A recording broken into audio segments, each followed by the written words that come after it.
I was just wondering, I agree with you that like biologically a man is a man and a woman is a woman. I was just wondering what you see the detriment of society, like why we can't like let a transgender like woman be called she or something. Because it is a lie. I agree. Detrimental to society. So I think there are a couple of reasons. So yeah, sorry, you let him finish the question. That's fine. No, I'm just wondering, what do you see? I understand it's lying. Like I was taught not to lie. I just don't understand what is so wrong about that specific lie.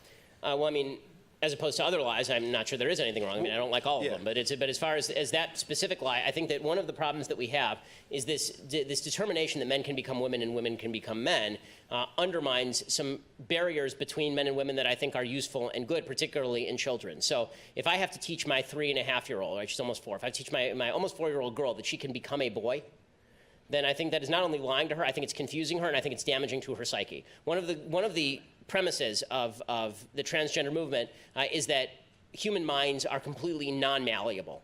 That oddly enough, men are not men and women are not women, but if you are transgender, that is unchangeable, and that especially among children, if a 3 or 4-year-old has certain feelings, those feelings have to be taken completely seriously. We can't fight against them. We can't suggest that the kid will grow out of it. Instead, we have to say that this kid is inherently transgender.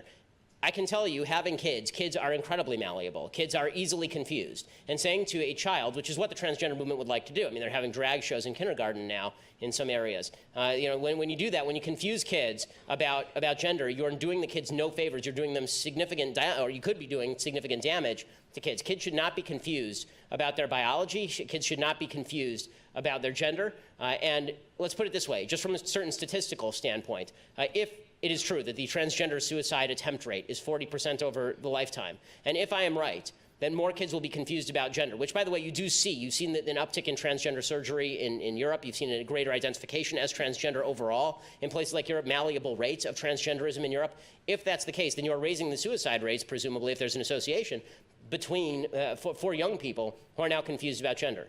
So I am not in the mood for countenancing lies about what men and women are, specifically when I think that there is a goal of redefining a key term for the entire society.